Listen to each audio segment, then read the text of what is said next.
জীবনের কঠিন বাস্তব কখনো কখনো এমন নির্মম হয়ে ওঠে যেখানে প্রতিদিনই টিকে থাকাটাই হয়ে দাঁড়ায় এক বড় লড়াই। ঠিক তেমনি এক অসহায় পরিবারের করুণ চিত্র সামনে এসেছে সদর মহকুমার কাঞ্চনমালা এলাকার ৩ নং ওয়ার্ড থেকে। প্রায় ১ বছর আগে দুরারোগ্য ব্যাধিতে মারা যান পরিবারের একমাত্র উপার্জনক্ষম ব্যক্তি পরেশ বিশ্বাস। তার মৃত্যুর পর থেকে চরম অনিশ্চয়তার মধ্যে পড়ে যায় গোটা পরিবার। পরিবারে রয়েছেন বৃদ্ধা মা, অসুস্থ স্ত্রী মনিকা বিশ্বাস এবং ২ কন্যা সন্তান। আয়ের কোনো স্থায়ী উৎস না থাকায় সংসারের ভার প্রায় সম্পূর্ণটাই এসে পড়েছে অসুস্থ মনিকা বিশ্বাসের উপর। শারীরিক অসুস্থতা সত্ত্বেও অন্যের বাড়িতে কাজ করে কোনোভাবে দুবেলা খাবারের ব্যবস্থা করছেন তিনি। কিন্তু এই সামান্য উপার্জনে সংসার চালানোই যেখানে কঠিন, সেখানে ২ মেয়ের পড়াশোনার খরচ জোগানো প্রায় অসম্ভব হয়ে দাঁড়িয়েছে।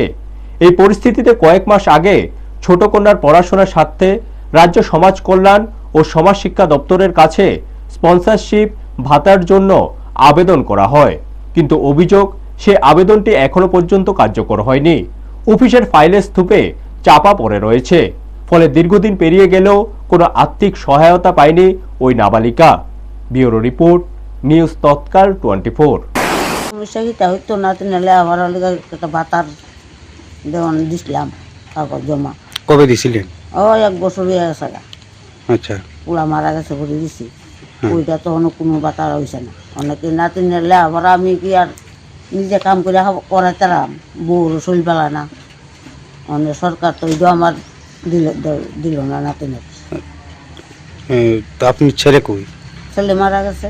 ছেলে মারা না গেলে তো আর আমার কোনো ঠেয়া আছে না, ছেলে চালাইলি। ছেলে মারা গেছে, 2 নাতিনটা আমি কেমনে লেখাপড়া করাবো? নিজে কাম করে খাওয়াইয়াম না কি লেখাপড়া করাইয়াম। যখন জমা দিছিল তখন কি কইছিল? পয়সা তো হইব।